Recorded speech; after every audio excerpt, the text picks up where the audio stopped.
I am Rihanna Eilish, 29 years old, standing in the marble-floored lobby of Montgomery and Associates, one of London's most prestigious law firms. My hands are trembling as I clutch the funeral program from Aunt Catherine's service yesterday. She was the woman who rescued me when my parents discarded me like unwanted baggage 16 years ago. The ornate brass doors swing open, and my breath catches in my throat. There they are, Marcus and Victoria Blackwood, my biological parents. 16 years of absolute silence, and now they appear wearing expensive designer clothes they clearly can't afford, their eyes gleaming with barely concealed greed as they discuss the fortune they expect to inherit. If you're watching this right now, let me know if you've ever experienced family members suddenly materializing when money was involved. Like and subscribe to hear how my aunt's masterful plan exposed their true nature and left them utterly devastated. My childhood in Manchester was a nightmare disguised as normalcy. We lived in a cramped council flat in Moss Side, where broken glass and police sirens were the soundtrack of my youth. The building reeked of dampness and despair, with graffiti-covered walls and lifts that perpetually broke down. Our two-bedroom flat housed 5 people: my parents, myself, my younger sister Luna, and my infant brother Phoenix, who slept in a makeshift crib in the living room while Luna and I shared a single bed. Most evenings, one or both parents were absent, leaving me to care for my siblings despite being only 11 years old. Marcus, my father, claimed to work in sales, but his real profession was running elaborate cons on vulnerable elderly people. Every few weeks followed the same destructive pattern. He would return home flush with cash from his latest scheme, taking us out for McDonald's and promising we'd move to a proper house soon.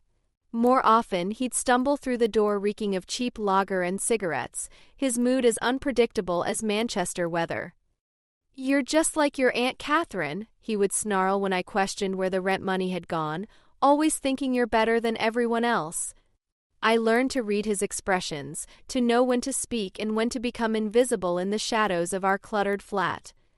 Victoria, my mother, worked sporadically at various retail jobs, but her true passion was maintaining appearances she couldn't afford. She spent her wages on knockoff designer handbags and costume jewelry, creating an illusion of prosperity while we survived on beans on toast for days. In her warped perception, her children were anchors preventing her from achieving the glamorous lifestyle she deserved. "I could have been a fashion model," she would say, staring at old photographs with bitter longing. "I could have been somebody important before I got trapped with you 3. Luna was 4 years younger than me, a sensitive soul with our father's green eyes and our mother's delicate bone structure. From the moment she could walk, I appointed myself her guardian. I made sure she ate what little food we had, helped her with basic reading, and shielded her from our parents' explosive arguments that could erupt without warning. Phoenix arrived when I was 10, an unplanned addition that pushed our already strained resources to the breaking point. As the eldest, I naturally became his primary caregiver, learning to change nappies, prepare formula, and soothe his cries while our parents either slept off hangovers or pursued their various schemes. Food scarcity was a constant reality in our household. I became skilled at making a loaf of bread last 3 days, cutting each slice paper thin to create the illusion of more. I memorized which neighbors might offer a meal if I casually mentioned our cooker was broken, and which local community centers provided free snacks during after-school programs. At school, I maintained excellent grades despite the chaos at home. Education represented my escape route, and I understood this instinctively. My teachers noticed both my academic potential and my circumstances. Mrs. Henderson, my Year 6 teacher, often saved extra sandwiches from lunch and discreetly slipped them into my school bag when no one was watching. "You have a brilliant mind, Rihanna," she would tell me quietly. "Don't let anyone convince you otherwise." My best friend Emma lived 6 streets away in a stable working-class home with parents who maintained regular employment and a kitchen that always smelled of home-cooked meals. Her house became my sanctuary when our flat became unbearable during particularly violent arguments between Marcus and Victoria.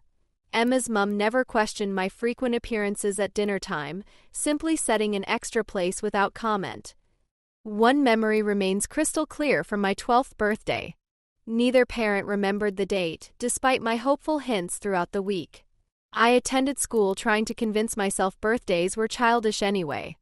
That evening, I discovered a small package wrapped in newspaper comics on my pillow.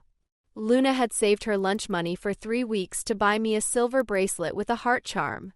She had crafted a card from construction paper she'd rescued from the school recycling bin. "Happy birthday, Ree," she whispered, using the nickname only she was allowed to use. "You're the best sister in the whole world." That night, I cried myself to sleep, not from sadness, but from the overwhelming love I felt for my little sister and baby brother. I was 12 when I first encountered Aunt Catherine. She arrived in an elegant silver Mercedes that looked completely out of place on our rundown street. At 42, she was only 8 years older than Victoria, but seemed to exist in an entirely different universe. Catherine was tall and composed, wearing a tailored coat and genuine pearls, her presence commanding immediate respect. She was Marcus's older sister, though their resemblance ended at their shared dark hair. Catherine brought gifts, a remote-controlled helicopter for Phoenix that made him squeal with delight, art supplies for Luna, and for me, a leather-bound journal with my initials embossed in gold. "I thought you might like to write," she said, her voice cultured and warm. "You have an intelligent face, just like our grandmother did." The tension between Catherine and Marcus was immediately apparent. They spoke in clipped sentences, years of resentment compressed into every exchange. "Not all of us inherited trust funds," Marcus said bitterly when Catherine mentioned her interior design business's success. "And not all of us blame our circumstances on everyone else," Catherine replied evenly, her tone never rising but somehow devastating in its calm delivery. After that visit, Catherine attempted to maintain contact despite Marcus's obvious hostility. She sent birthday cards with money inside, called during holidays, and offered to pay for private tutoring, better housing, or medical care for Phoenix's recurring chest infections. Marcus refused every gesture, his pride more important than his children's welfare.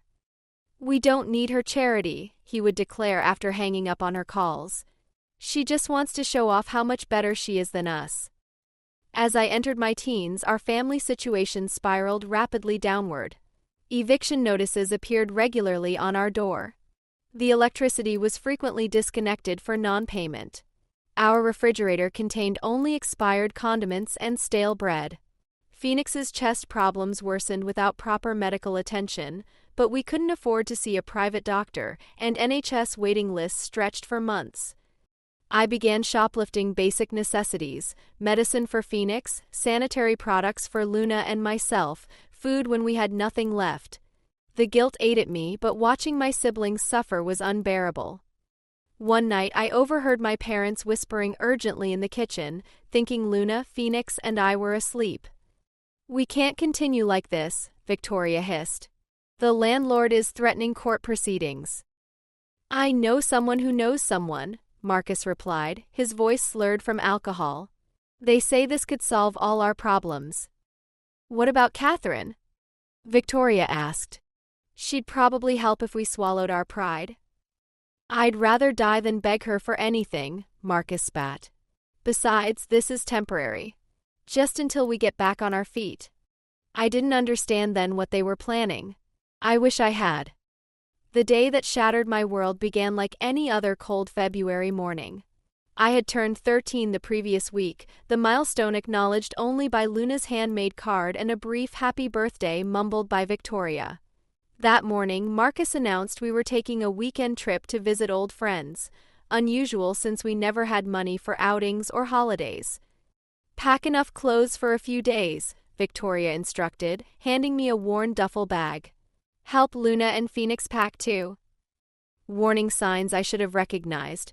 Victoria hugging me too tightly before we left, her expensive perfume overwhelming in its intensity. Marcus avoiding eye contact, staring out the train window as Manchester disappeared behind us. The fact that they brought only small overnight bags while insisting we children pack several changes of clothes. After a 3-hour journey, we arrived in Blackpool, a seaside town I'd never visited. Marcus led us to a modest terraced house where a middle-aged woman with graying hair waited on the doorstep. "Children, this is Helen," Marcus said. She's an old family friend who's kindly offered to let us stay for the weekend. Helen smiled, but her eyes remained cold and calculating. She was clearly a stranger to us, though our parents acted as if they'd known her for years. Her house was tidy but sterile, with plastic covers on furniture and walls devoid of personal photographs or warmth. That first evening, after a silent dinner of fish fingers and chips, our parents announced they needed to run errands in town. "We'll be back soon," Victoria said, applying fresh lipstick while avoiding my questioning gaze. "Be good for Helen." Luna sat by the window for hours, her small face pressed against the glass, watching for headlights that never appeared. As bedtime approached, she grew increasingly anxious, her breathing becoming shallow the way it did when she was scared. "Where are Mummy and Daddy?" she asked, tears beginning to form in her green eyes.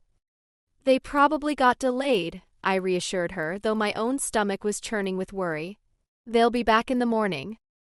Helen set up camp beds in a spare room that smelled of mothballs and disuse. I lay awake all night, listening to Phoenix's congested breathing and Luna's occasional whimpers, while unfamiliar sounds of the old house creaked around us. By morning, there was still no sign of our parents. I tried calling their mobile phones, but recorded messages informed me both numbers had been disconnected. Helen avoided my questions, busying herself with unnecessary cleaning tasks and avoiding eye contact. By the second day, Phoenix developed a fever, his chest infection flaring without his usual medication. Helen finally called a local doctor who brought emergency antibiotics. While the doctor examined my baby brother, I confronted Helen in the kitchen. "Where are my parents?" I demanded, my voice shaking with anger and fear. "When are they coming back?" Helen's shoulders sagged. She suddenly looked much older, the harsh lines around her mouth deepening with what might have been guilt. "I wasn't going to tell you yet," she said softly, reaching into a drawer and pulling out an envelope. "Your parents paid me to look after you for a week. They said they'd return, but—" Inside the envelope was a single sheet of cheap notepaper with Victoria's handwriting. "Rihanna, Luna, and Phoenix, we cannot provide the life you deserve. This is for the best. Do not try to find us. You will have better opportunities without us holding you back. Take care of each other. M and V." No love, no real explanation, just abandonment disguised as sacrifice. Helen contacted social services that afternoon. 2 grim-faced officials arrived with clipboards and forms, asking questions I could barely process through my shock. Child Protection Services was contacted immediately. Luna, Phoenix, and I were taken to separate rooms and interviewed by people who spoke in gentle but clinical tones. They wanted to know if our parents had ever physically harmed us, no. If they had mentioned where they might go, no. If we had other relatives who could care for us, Aunt Catherine, I whispered through tears. The worst moment came when they informed us we would be placed in separate foster homes temporarily. Luna clung to me, her small body shaking with sobs that seemed too large for her delicate frame. "You can't separate us," I begged. "Phoenix needs me. Luna gets scared without me. Please." But bureaucracy showed no mercy. Luna was placed with a family in Liverpool, while Phoenix went to foster carers in Leeds. I was sent to a children's home in Blackpool while supposedly more permanent arrangements were made. The last image I have of my siblings is their pale faces pressed against the windows of social workers' cars, Luna's hand flat against the glass in a desperate farewell gesture. That night in the children's home, surrounded by other displaced children in institutional bunk beds, I felt a coldness settle deep in my bones. I had lost everything. My parents had abandoned us, my siblings were scattered across the country, and I was completely alone for the first time in my life. 3 weeks passed in the children's home in a haze of numbness. I existed robotically, barely eating, refusing to engage with counselors or other residents. I spent my days curled on my assigned bed, clutching the leather journal Catherine had given me, the only possession I'd managed to bring from home. My assigned social worker, Mrs. Davies, visited daily, patiently trying to encourage me to talk.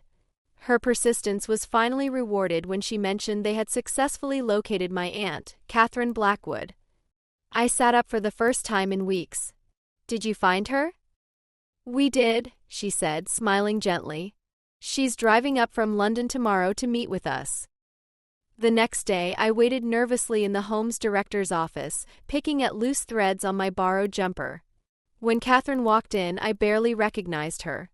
Her usually immaculate appearance was disheveled, her carefully styled hair pulled back in a messy ponytail, her eyes red-rimmed from what was clearly a sleepless night. When she saw me, her composed facade crumbled entirely. "Rihanna," she whispered, dropping to her knees before me. "Oh, my darling girl. I am so very sorry. I had no idea." For the first time since being abandoned, I allowed myself to cry. Catherine held me awkwardly at first, then with growing confidence as her protective instincts took over. The meeting that followed was intense. Catherine's fury at Marcus was barely contained, her voice trembling as she spoke to Mrs. Davies. "My brother did this," she said, running her hands through her disheveled hair. "My own brother abandoned his children like unwanted pets. I knew things were difficult, but I never imagined he could be this selfish." "Where are Luna and Phoenix?" she demanded. "I want to see them immediately."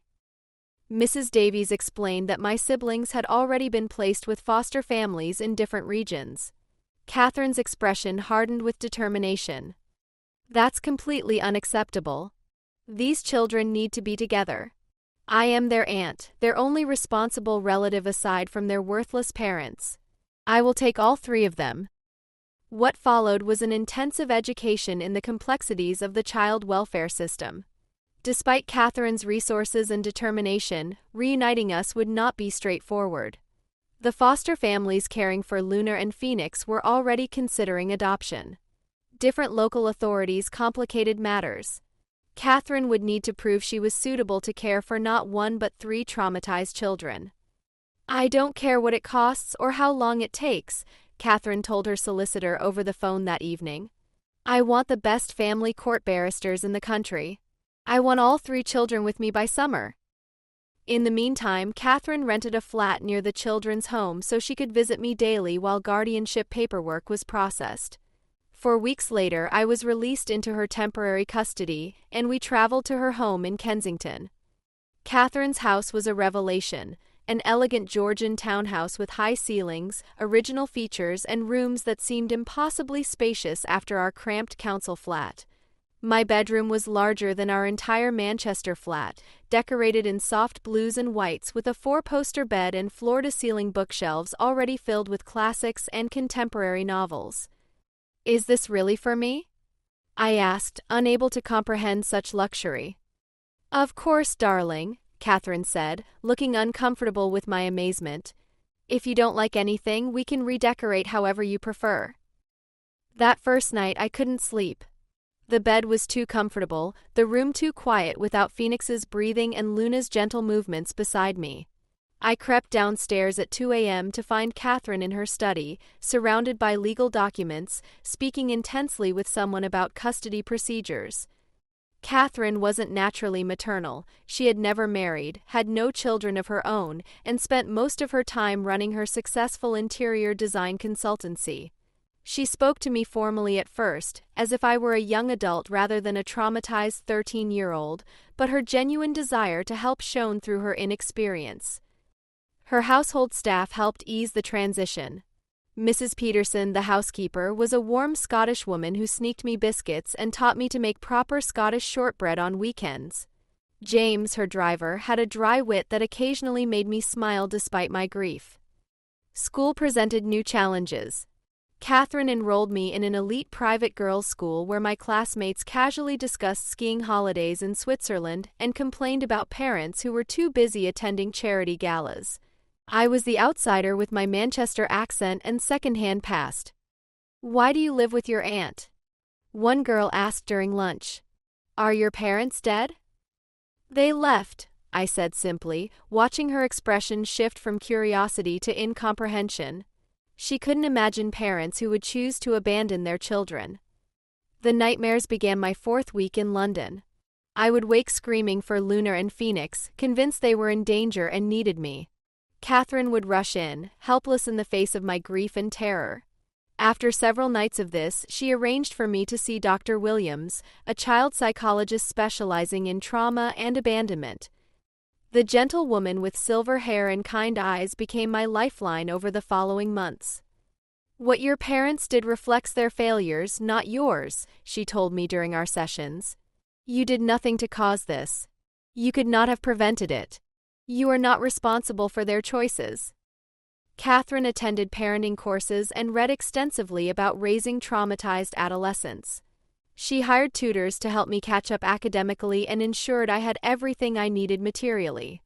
But the real breakthrough in our relationship came unexpectedly on my 14th birthday. Catherine had arranged a small celebration with a few girls from school I'd begun to befriend. After they left, she presented me with a small wrapped package, her hands trembling slightly. "It's not much," she said nervously, "but I thought you might appreciate it." Inside was a white gold locket. When I opened it, I found tiny photographs of Luna and Phoenix taken from school pictures Mrs. Henderson had provided. "How did you get these?" I asked, my voice breaking. "I contacted your old school," Catherine admitted. "Mrs. Henderson had these from the school photography session last year. I thought you'd want to keep them close until we bring them home."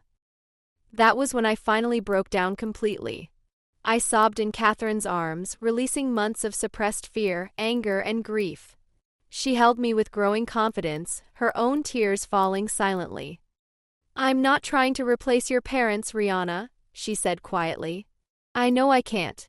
But I promise you I will never abandon you, and I will not stop fighting until Luna and Phoenix are here with us." That night, Catherine shared stories about her and Marcus's childhood. How their father had been emotionally distant and critical, particularly toward Marcus, who struggled academically. How their mother had died of breast cancer when Catherine was only 22, making her promise to always look after her younger brother. How she had tried to help Marcus repeatedly over the years, only to be rejected and resented. "I failed him," Catherine admitted. "And by extension, I failed you children. I should have pushed harder, intervened sooner."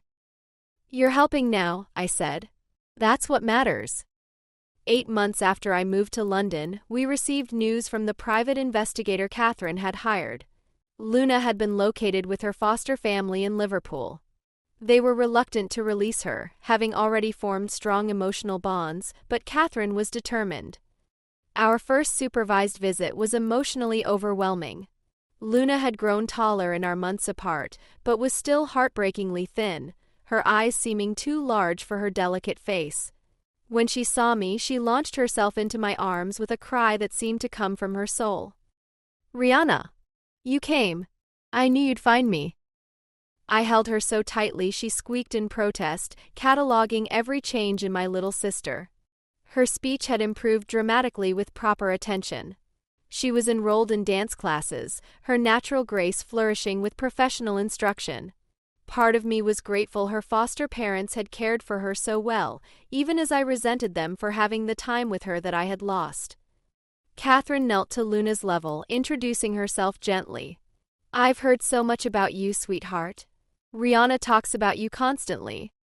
Luna studied Catherine carefully before asking, "Are you going to be our new mummy?" Catherine glanced at me, then back to Luna. "I'd like to be your guardian, if that's acceptable to you. We can decide what you'd like to call me later." As we prepared to leave that first visit, Luna clung to my hand desperately. "Don't leave me again," she begged, tears streaming down her face. "Never," I promised. "Catherine is going to bring you home with us very soon." Finding Phoenix proved more challenging. He had been placed with a family in Scotland who had already begun adoption proceedings, believing his birth family had completely abandoned him. Catherine was forced to initiate complex legal challenges across multiple jurisdictions. For 18 months, Catherine fought through the legal system to reunite us. The custody battle was complicated by jurisdictional boundaries, the foster family's emotional attachments to my siblings, and concerns about Catherine's career demands and unmarried status. But Catherine's determination never wavered. She restructured her business to work primarily from home, converted 2 additional bedrooms specifically for Luna and Phoenix, and even installed a specialized air filtration system to help with Phoenix's respiratory issues. The day Luna finally came home to London permanently was magical. She was now 8, still small but healthier, her creative spirit intact despite everything she had endured. Catherine had organized a welcome party with balloons and Luna's favorite strawberry cake. For the first time, the elegant house felt like a home. Phoenix's return took another 6 months of legal battles, but eventually we succeeded. He was now 5, barely remembering me but slowly warming up as familiar bonds reformed. Watching him and Luna reconnect was like watching flowers bloom after a harsh winter. Catherine's approach to parenting was unique. Having never had children, she treated us more like young people than typical children, explaining her decisions and seeking our opinions. She told us about her business, Blackwood Interiors, which designed luxury homes and commercial spaces for wealthy clients. "We create beautiful spaces where people can live their best lives," she explained over dinner one evening. "Every room should tell a story and serve a purpose." I found myself fascinated by the business world Catherine inhabited. Numbers and design concepts came naturally to my analytical mind. When Catherine noticed my interest, she began bringing home simplified versions of business challenges for us to discuss. "What would you do in this situation?" she would ask, outlining a client's needs or a design dilemma. Luna thrived in her new arts-focused primary school. Catherine had converted a conservatory into a dance studio for her, complete with mirrors and a proper bar. Luna's respiratory health improved dramatically with proper medical care and reduced stress. Phoenix, despite his early traumatic experiences, developed into a cheerful, curious child. He showed aptitude for mathematics and building things, often constructing elaborate structures with blocks or Lego. Gradually, we formed our own family traditions. Sunday roasts were sacred, no work calls or homework allowed. We took holidays to beautiful locations, Catherine patiently accommodating our pace and interests. For Christmas, we volunteered at homeless shelters before exchanging our own gifts, Catherine insisting that giving back was part of our privilege. On my 17th birthday, Catherine presented me with legal documents. She wanted to formally adopt all 3 of us, giving us her surname and legal security. "You don't have to decide immediately," she said carefully. "And you can keep your original names if you prefer. This doesn't change my feelings about any of you." Luna immediately agreed, thrilled at becoming a Blackwood officially. Phoenix, now 7, was simply happy to stay with us permanently. I hesitated, torn between anger at my birth parents and some residual loyalty to my original identity. We compromised with hyphenation. We became the Eilish Blackwood siblings, honoring our past while embracing our future. The adoption was finalized on a sunny June morning, all of us dressed formally for the court ceremony. The judge, who had overseen much of our case, smiled warmly as she signed the final papers. "This is exactly how the system should work," she told Catherine. "You've given these children the stability and love they deserve." Secondary school passed quickly with advanced classes, debate competitions, and growing confidence. Catherine never pressured me about university, but I knew education was important to her. When acceptance letters arrived from several prestigious universities, I chose Oxford's PPE program, planning to live in college while maintaining close family connections. Luna continued developing her artistic talents, her choreography winning youth competitions and earning her a place at a prestigious performing arts secondary school. Phoenix showed increasing interest in engineering and mathematics, his gentle nature intact despite his early trauma. Catherine kept her promise about teaching me business skills in unexpected ways. The summer after my first year at Oxford, she arranged an entry-level position at Blackwood Interiors. "No special treatment," she warned. "You start as a junior assistant like any other intern. If you want to advance, you earn it through merit alone." I worked through nearly every department over university holidays and summer breaks. Client services taught me diplomacy. Project management developed my organizational skills. Design work challenged my creative thinking. By my final year, I understood how the entire company functioned. My first real contribution came when I identified a market opportunity Catherine had overlooked. Young professionals needed affordable interior design services, but couldn't afford Blackwood's luxury pricing. I developed a streamlined service model targeting this demographic. "This is brilliant," Catherine said, reviewing my detailed proposal. "I want you to present this to our senior team yourself." At 21, fresh from Oxford, I stood before Blackwood Interior's senior staff and pitched my concept. They approved it unanimously, impressed not just with the idea but with my thorough market research and implementation strategy. 6 months later, when the new division showed strong profits, Catherine promoted me to Junior Director of Emerging Markets. "You earned this position," she said, handing me business cards with my new title. "This has nothing to do with our family relationship and everything to do with your capabilities." Luna, now 18 and studying at the Royal Ballet School, designed promotional materials for the new division. Her talent had evolved from childhood dance to sophisticated choreography and visual arts. Phoenix, 16 and excelling in A-levels, created a simple app to help clients visualize design concepts. Just as life seemed perfect, tragedy struck. Catherine, always energetic and healthy at 55, was diagnosed with aggressive ovarian cancer. The prognosis was devastating, stage 4, with limited treatment options. 6 to 8 months, the oncologist told us privately. "We can try to manage symptoms, but this type spreads very rapidly." Catherine approached her illness with characteristic determination. She updated her will, organized business succession plans, and began transferring key responsibilities to her senior team and to me. She refused to let cancer define her remaining time, scheduling treatments around important client meetings and Luna's performances. "I have no regrets," she told me one evening as we sat in her garden watching the sunset. "Finding you three gave my life meaning beyond professional success." Those final months were a delicate balance of heartbreak and grace. I divided my time between managing the emerging markets division and accompanying Catherine to treatments.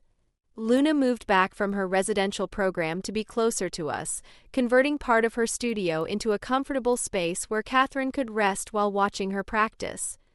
Phoenix, now 17, put his university applications on hold to spend time with the woman who had saved us all. Catherine exceeded doctors' initial predictions through sheer determination, surviving long enough to see Luna's graduation performance and my promotion to director. But eventually, even her extraordinary will couldn't overcome the disease. In her final week, Catherine called me to her bedside and handed me her grandmother's emerald ring, a family heirloom I had always admired. "You are the future of the Blackwood name now," she whispered. "You, Luna, and Phoenix. I could not be prouder of who you've all become." The morning Catherine died, early spring sunlight streamed through her bedroom windows. Luna, Phoenix, and I were all with her, holding her hands as she took her final breath. There was profound sadness, but also deep gratitude for the 16 years she had given us, years that transformed us from abandoned children into confident, capable adults. "She saved us," Luna said simply at the funeral. "Not just from poverty or neglect, but in every way that truly matters." Catherine's funeral was held at Westminster Cathedral, testament to her impact on London's design community and extensive charitable work. Hundreds attended, from celebrity clients to the office cleaners whom Catherine had always treated with respect and kindness. The Lord Mayor spoke about Catherine's contributions to London's cultural landscape. Business competitors came to pay respects alongside employees who wept openly for a boss who had treated them like family. Luna, now a composed young woman of 18, performed a contemporary dance piece she had choreographed for Catherine, the beautiful movement capturing both our grief and gratitude.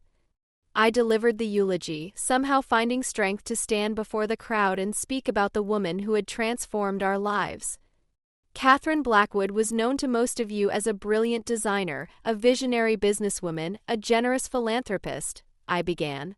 To my brother and sister and me, she was simply the person who loved us when we had been deemed unlovable. She taught us that family is not defined by biology, but by choice, by showing up consistently with unwavering support and unconditional love.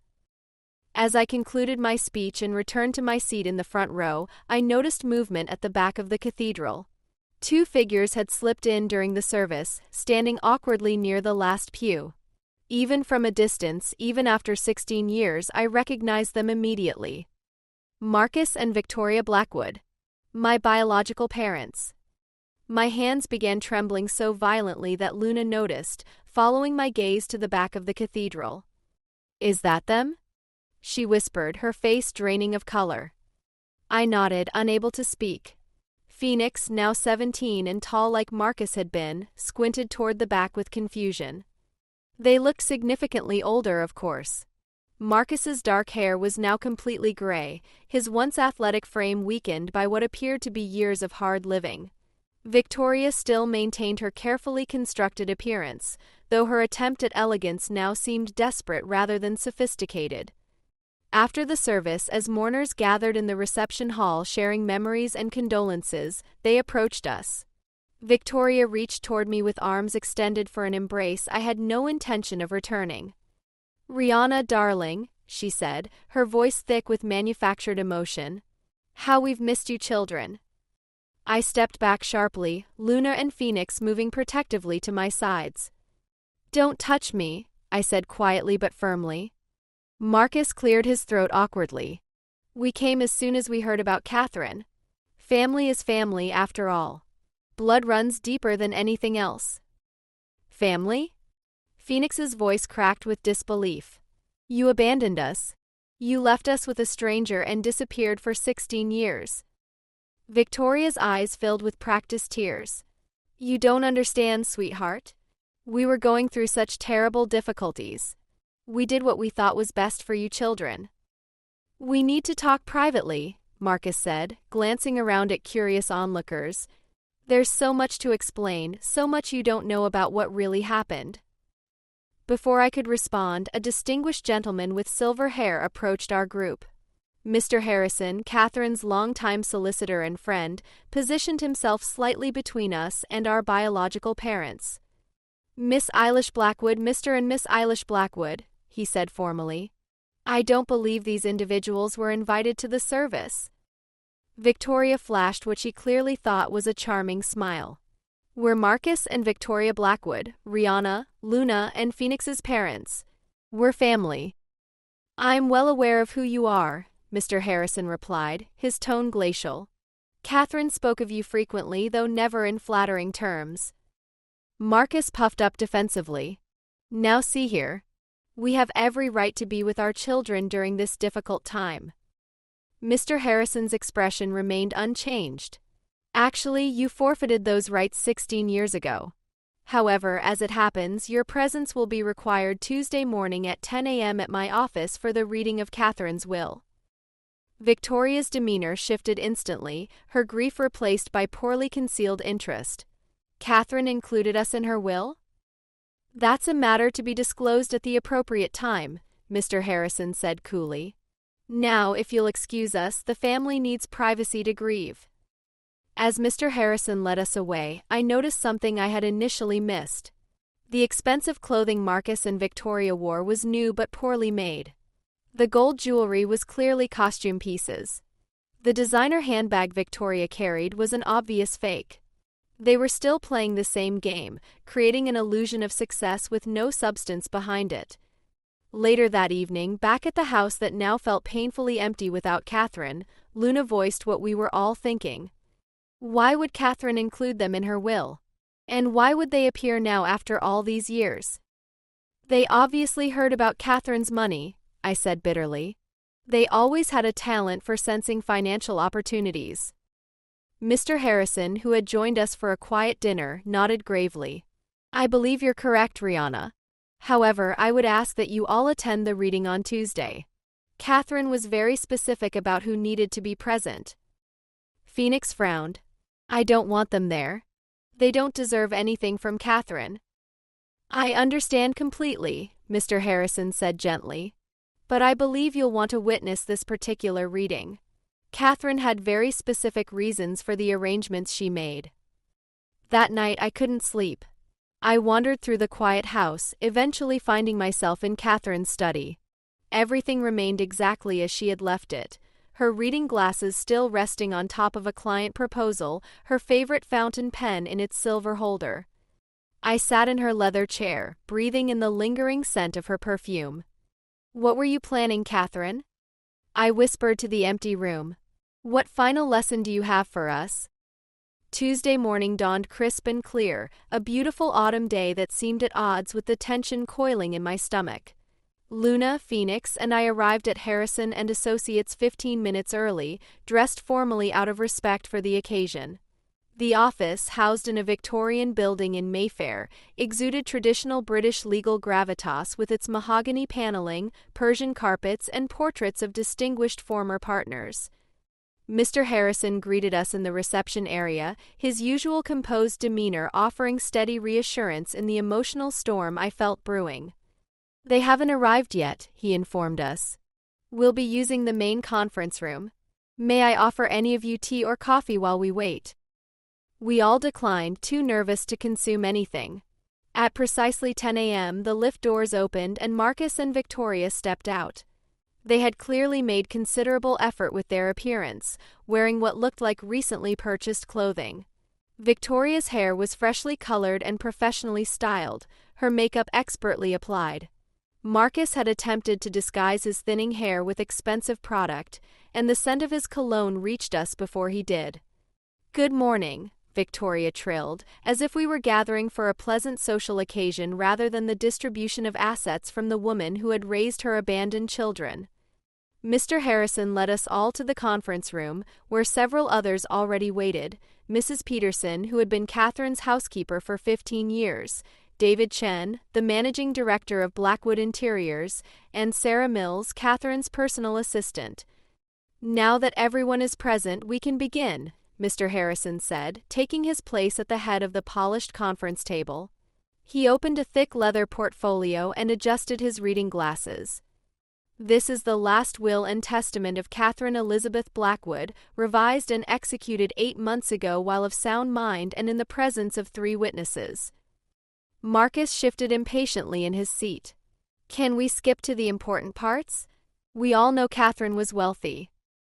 Mr. Harrison regarded him with icy disapproval. "Mr. Blackwood, this proceeding will follow proper legal protocol. If that's inconvenient for you, you're welcome to wait outside until your specific portion is addressed." Marcus subsided, but I caught the quick glance he exchanged with Victoria, a look of barely suppressed excitement. Mr. Harrison began with standard legal language before moving to specific bequests. Catherine had been extraordinarily generous with charitable giving, establishing substantial endowments for cancer research, arts education, and child welfare organizations. She left significant funds to Oxford for a scholarship program specifically designed for children from care. Mrs. Peterson wiped tears from her eyes when Mr. Harrison announced that Catherine had left her the countryside cottage she had always admired, along with a pension fund ensuring comfortable retirement. Long-time employees received generous financial gifts, including Sarah and David, who would also assume greater leadership roles in the company. As Mr. Harrison continued reading, I noticed Marcus becoming increasingly agitated, checking his phone and whispering urgently to Victoria. They had clearly come for one purpose only, and their impatience was palpable. "And now," Mr. Harrison said, looking up from the document, "we come to the matter of Marcus and Victoria Blackwood." Marcus sat up straighter, nudging Victoria, who quickly arranged her features into an expression of solemn attention. "To my brother Marcus Blackwood and his wife Victoria Blackwood," Mr. Harrison read, "I leave the sum of £1 each, along with the enclosed letter, which is to be read aloud at this time." £1. Marcus exploded, his face flushing dark red. "This is some kind of sick joke, right? Some twisted final insult." "Please contain yourself, Mr. Blackwood," Mr. Harrison said firmly. "As instructed, I will now read Catherine's letter addressed to both of you." He opened a sealed envelope and unfolded several pages of Catherine's distinctive handwriting. Marcus and Victoria, Mr. Harrison read, if this letter is being read to you, it means you have done exactly what I predicted you would do. You have reappeared after 16 years of silence, drawn by the prospect of money like vultures circling carrion. Victoria gasped dramatically, placing her hand over her heart as if wounded. What you may not know, Mr. Harrison continued reading, is that I am fully aware of your activities both before and after you abandoned your children. 16 years ago, exactly 5 days after leaving Rihanna, Luna, and Phoenix with a stranger, you contacted me demanding £75,000 in exchange for your silence about what you termed my illegal kidnapping of your children. Luna looked at me in shock. This was information none of us had known. Over the subsequent 16 years, you attempted to extort money from me no fewer than 11 times. Each time, I documented your communications, recorded your phone calls when legally permissible, and preserved your emails and text messages. The most recent attempt was 18 months ago when you, Marcus, threatened to tell the children that I had bribed you to disappear from their lives, a vicious lie designed to devastate them emotionally. Marcus's face had drained of all color. Victoria was frantically shaking her head as if denying the words could make them untrue. Mr. Harrison paused, then pressed a button on a remote control. A screen descended from the ceiling and a video began to play. There was Marcus, visibly intoxicated, sitting in what appeared to be a cheap hotel room. The timestamp showed it was from 3 years ago. Listen, Catherine, video Marcus slurred. The kids don't need to know about our arrangement. 75 grand is nothing to someone like you, just family helping family, right? But if you don't come through this time, maybe Rihanna needs to hear how her precious aunt really got custody of them. The video cut to another clip, this one showing Victoria in a different location, her hair styled differently, clearly from another time. Catherine, be reasonable, she said smoothly. We could have fought you for custody if we'd wanted to. We could tell Rihanna you manipulated the system, that we've been searching for our children for years. Is that what you want her to think? Just transfer the money like before and this all disappears. Mr. Harrison stopped the video. The silence in the room was absolute except for Phoenix's sharp intake of breath. As you can see, Mr. Harrison continued reading Catherine's letter, I have kept meticulous records of your extortion attempts. What you may not know is that your criminal activities extend far beyond harassing me.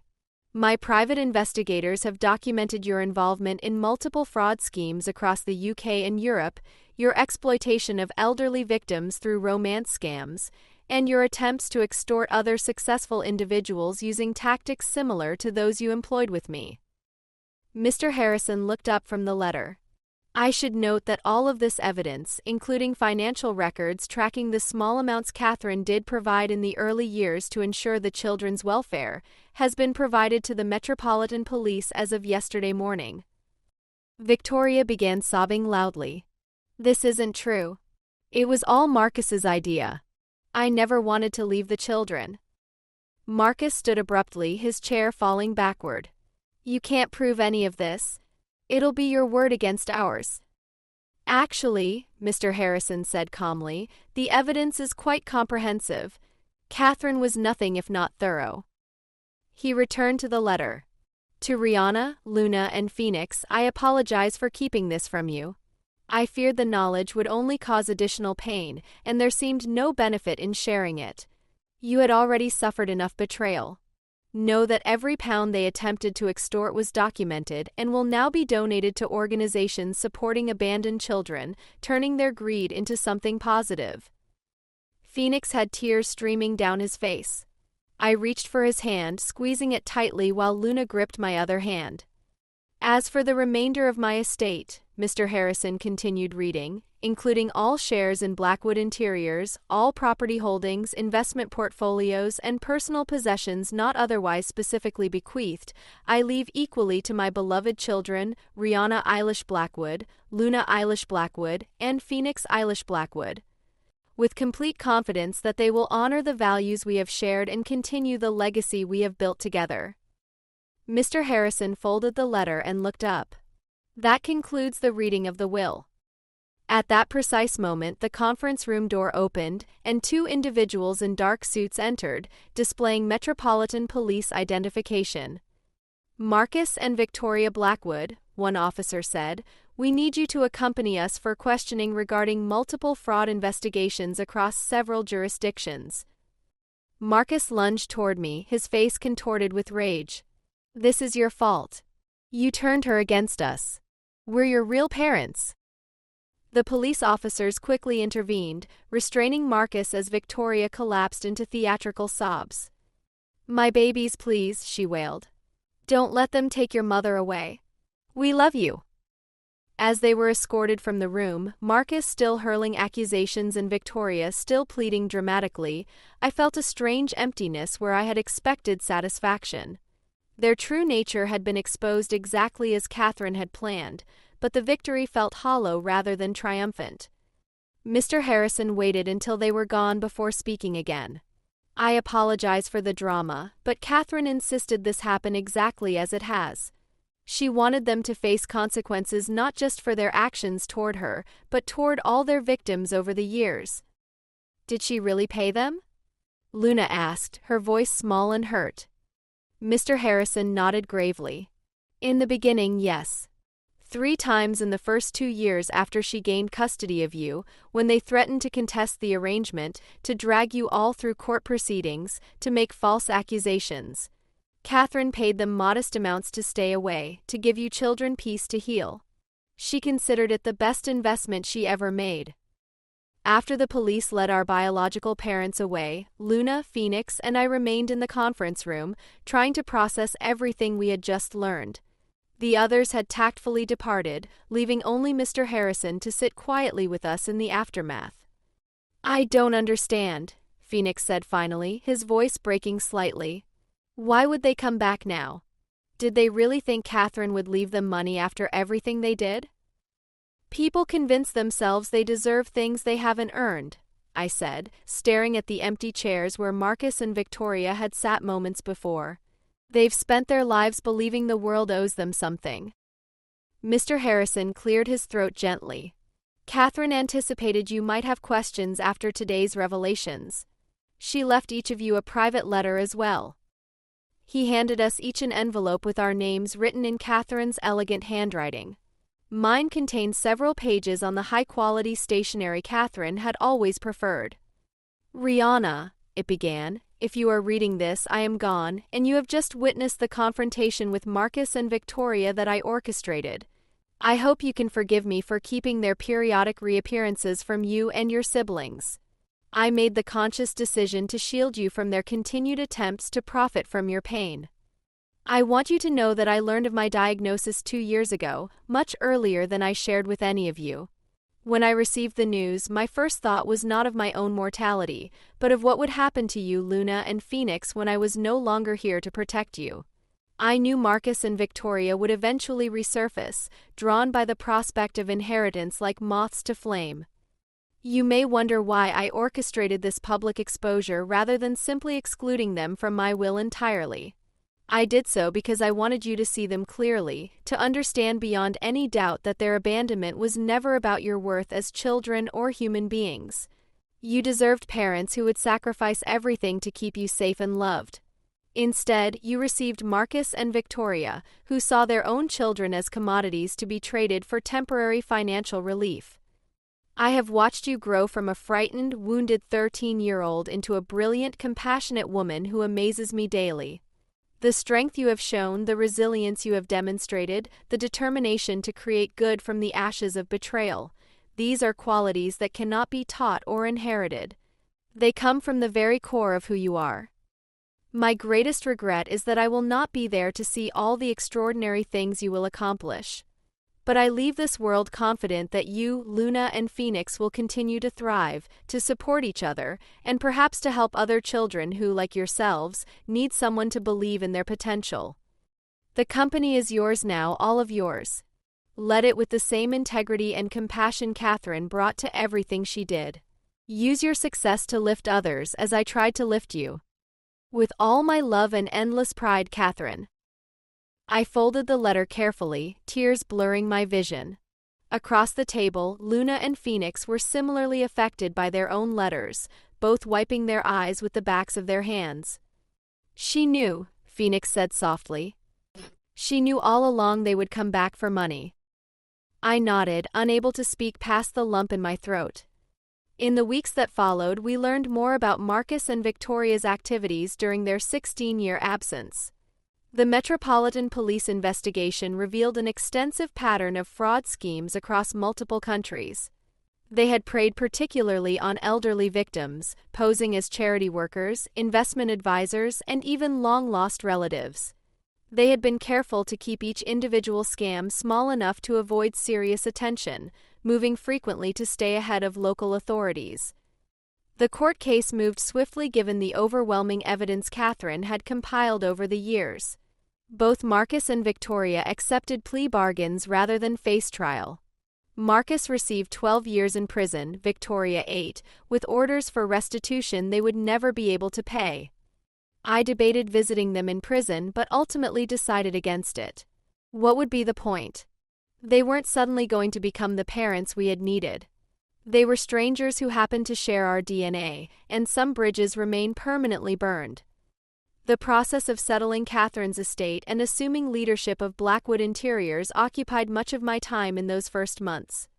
The responsibility of running a successful design firm while grieving the loss of the only real parent I had known was overwhelming at times. Luna had returned from ballet school to support the family during this transition, though she continued her training in London. Phoenix delayed his university applications for a year to help us navigate this new reality. 6 months after the will reading, I made a decision that would have made Catherine proud. Using a significant portion of my inheritance, I established the Catherine Blackwood Foundation for Family Reunification. The foundation's mission was to help siblings separated by the care system reconnect and, when possible, reunite with appropriate support systems. I thought often of how different our lives might have been if Luna, Phoenix, and I had remained separated, if Catherine hadn't fought so determinedly to bring us back together. The Foundation's first project was establishing family contact centers where separated siblings could meet in supportive environments with counselors available to help navigate the complex emotions such reunions often triggered.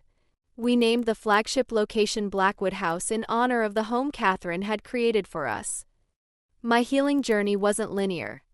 There were days when anger threatened to consume me, when I imagined confronting Marcus and Victoria in their prison cells, demanding answers they likely couldn't provide. Dr. Williams, who had helped me through my teenage years, once again became an important part of my support system. "Forgiveness isn't about absolving them," she reminded me during one particularly difficult session. "It's about freeing yourself from the burden of hatred." 2 years after Catherine's death, I met James at a charity gala for the foundation.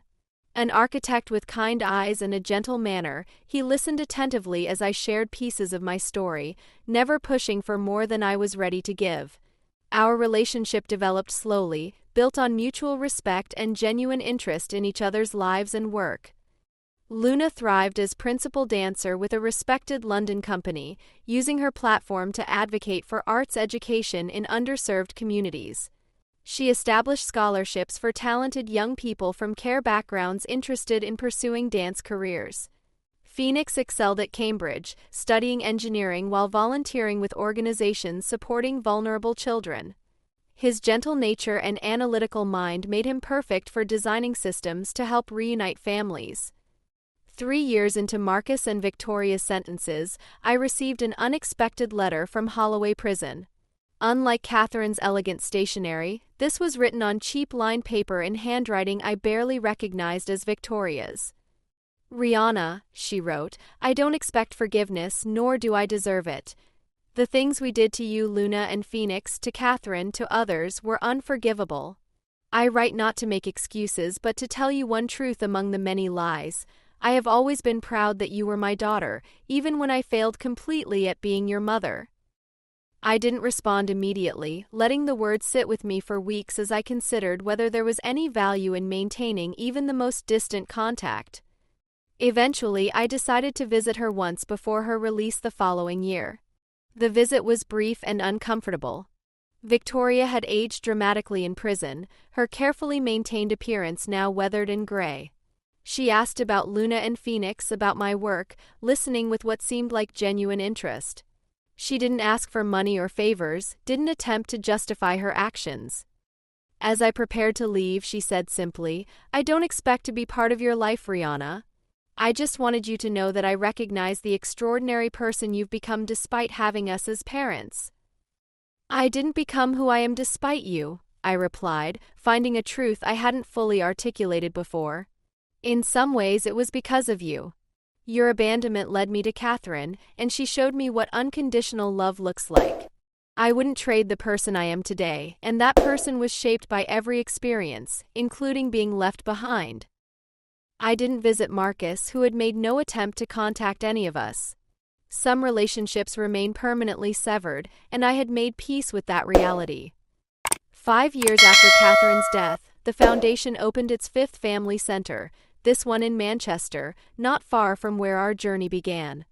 The most profound moment in my healing came during the opening celebration when a 14-year-old boy approached me, clutching a handmade thank you card. "The foundation helped me find my little sister," he told me, his eyes bright with joy. "We were separated for 4 years, but now her foster family brings her to visit me every month. They're even talking about adopting me too, so we can be together permanently." In that moment, I felt Catherine's presence so strongly it took my breath away. This was her legacy continued through us, not the financial empire she had built, but the belief that family, whether born or chosen, was worth fighting for. "Family isn't defined by blood," I told a journalist who covered the foundation's work. "It's defined by who shows up, who stays, who makes you feel safe and valued and loved." Catherine taught us that, and it's the most valuable inheritance she left us. As I build my life now, balancing my role leading Blackwood Interiors with the foundation's growing work, I carry Catherine's lessons with me. I've learned that the deepest wounds can become wellsprings of compassion if we allow them to transform us. I've discovered that the best response to those who hurt us isn't to cause them pain in return, but to create joy and purpose from what they tried to destroy. Luna and Phoenix have both found their own paths to healing and success. Luna now runs the foundation's arts therapy programs while maintaining her dancing career. Phoenix graduated with first-class honors and designs innovative housing solutions for vulnerable families. We remain close, bound not just by shared trauma but by shared love and mutual support. Every Sunday we have dinner together, a tradition Catherine would have loved. We've created the family we needed from the ashes of the one that abandoned us. Have you ever had someone from your past reappear when they thought there was something to gain? How did you handle discovering that people you trusted had ulterior motives? I'd love to hear your stories in the comments below. If this story resonated with you, please share it with others who might need to hear that family is about love and choice, not just genetics. Remember that sometimes our greatest gifts emerge from our deepest pain, and that healing is possible even from the most devastating betrayals. Thank you for listening to my journey. And remember, we have the power to create the families and the lives we deserve, regardless of how our stories begin.